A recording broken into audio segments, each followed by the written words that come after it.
నర్సాపురంలో పనిచేసేటువంటి ఎంపీడీఓ గారు, ఆయన పేరు మండవ వెంకటరమణ గారు.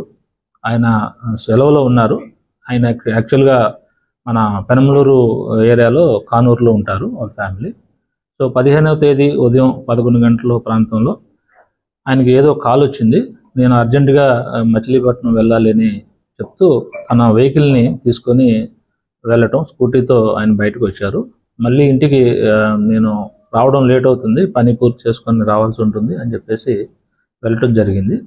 తర్వాత వాళ్ళ అబ్బాయికి కూడా పెద్ద అబ్బాయి సింగపూర్లో ఉంటాడు. అతను కూడా మ్యారేజ్ అయింది, 2 పిల్లలు. సో అతను కూడా ఎలా ఉన్నామని అడిగాడు తప్ప ఏమీ చెప్పలేదు. సో మళ్ళీ ఈవిడ మళ్ళీ మధ్యాహ్నం 3 గంటలకు అట్లాగా ఫోన్ చేసి నాకు కొంచెం పని మీద వెళ్తున్నాను, నేను వచ్చే అవకాశం ప్రజెంట్ లేదు అని చెప్పేసి వెళ్ళిపోవడం జరిగింది. సో అదే రోజు ఇంకా నైట్ వరకు ఆయన ఈవినింగ్ నుంచి ఆయన కాల్ అంతా డైవర్షన్స్లో వెళ్ళిపోయినాయి. అన్ని ఏ కాల్ చేసినా సరే ఆయన కాల్ వచ్చేసి వాళ్ళ ఆఫీస్లో పనిచేసేటువంటి అడ్మినిస్ట్రేటివ్ ఆఫీసర్కి వెళ్ళిపోవడం జరిగింది. ఎందుకంటే ఈయన లీవ్లో ఉన్నాడు కాబట్టి ఈయన ప్లేస్లో వేరే ఇన్ఛార్జ్ ఉన్నారు. సో అట్లా జరిగింది.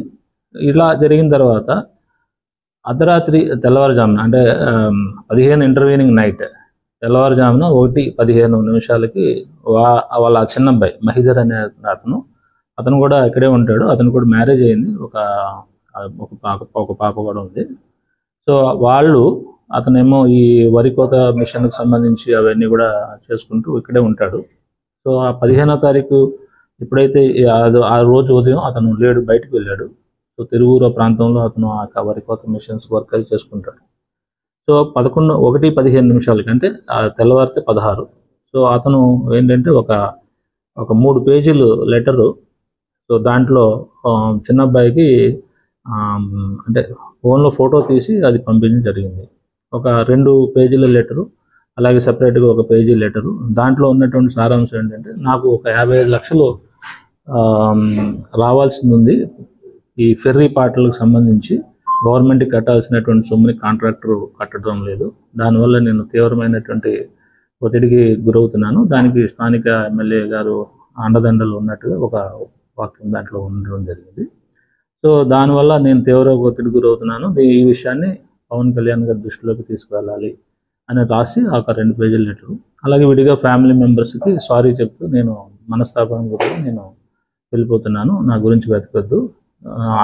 హ్యాపెన్ టు బి ఆ 15వ తారీఖునే అతను బర్త్డే, నా బర్త్డేనే డెత్ డే అవుతుంది అని చెప్పడం జరిగింది ఆ లెటర్లో. సో ఇంకా ఆ తర్వాత ఈ యొక్క సెల్ ఫోన్ స్విచ్ ఆఫ్ అయిపోయింది. సో ఆ తర్వాత మేము ఈ యొక్క కాల్ డీటెయిల్స్ అంటే 3 గంటల ప్రాంతంలో వాళ్ళ చిన్న అబ్బాయి వచ్చి కేసు ఎఫ్ఐఆర్ ఇవ్వటం జరిగింది. ఇమీడియట్గా మా యొక్క టీమ్స్ అన్నింటినీ కూడా పంపించడం జరిగింది. ఎలా ఎర్లీ మార్నింగే పంపించేసాము. సో ఎక్కడైతే CDRs పెట్టి తర్వాత ఆ కాల్ డీటెయిల్స్ ఎక్కడైతే ఆ లొకేషన్ వస్తుంది, సో అక్కడికి మొత్తం మా టీమ్స్ అన్ని CCTV కెమెరాస్ చెక్ చేయటం, అట్లాగే మొత్తం ఆల్ అలాంగ్ ఎక్కడైనా దుమికారా లేకపోతే ఎక్కడైనా ఉందా అని చెప్పేసి స్టార్ట్ చేయడం జరిగింది. అప్పటి నుంచి ఇప్పటి వరకు కంటిన్యూస్గా ఈ 3 days కూడా మా వాళ్ళు చిన్న విశ్రాంతి లేకుండా మొత్తం మా జిల్లాలో ఉన్న యంత్రాంగం అంతా కూడా మన SDPO గన్నవరం, అలాగే CA పెనమలూరు, అలాగే వెస్ట్ గోదావరి డిస్ట్రిక్ట్లో SP కృష్ణ, ఇక్కడ నుంచి వెళ్ళి SP వెస్ట్ గోదావరికి వెళ్ళినటువంటి SP కృష్ణ అస్మి గారు, అలాగే అక్కడ ఉన్న DSP మన నర్సాపురం DSP గారు, అక్కడ ఉన్న CA గారు, అట్లాగే అడిషనల్గా దిశ వెస్ట్ గోదావరి DSP గారిని కూడా ఈ టీంలో మేము తీసుకోవడం జరిగింది.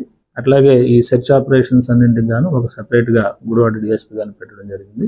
టోటల్గా 4 DSPలు, 6 CAలు, సుమారు 150 మంది సిబ్బంది ఈ గాలింపు చర్యల్లో.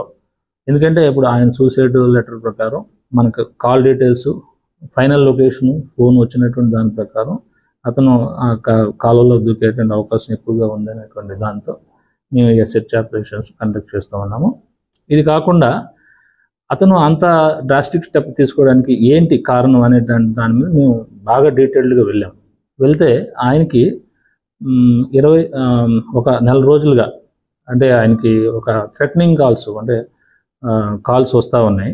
ఒక సైబర్ బుల్లింగ్ అని చెప్పొచ్చు, లేదా మనం ఏమంటే డిజిటల్ అరెస్ట్ అని కొత్త కాన్సెప్ట్ వచ్చింది. దాంట్లో ఏంటంటే అవతల వాళ్ళు మన సంబంధించిన ఏదో ఒక దాన్ని తీసుకొని బ్లాక్మెయిల్ చేసేదానికి కూడా అవకాశం ఉంటుంది. సో అటువంటి ఆస్పెక్ట్లో కూడా మేము ఆ కోణంలో కూడా దర్యాప్తు చేస్తూ ఉన్నాము.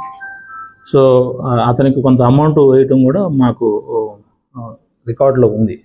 సో వాళ్ళ దగ్గర, వాళ్ళ అబ్బాయి దగ్గర, అలాగే వాళ్ళ ఆఫీస్లో పనిచేసేటువంటి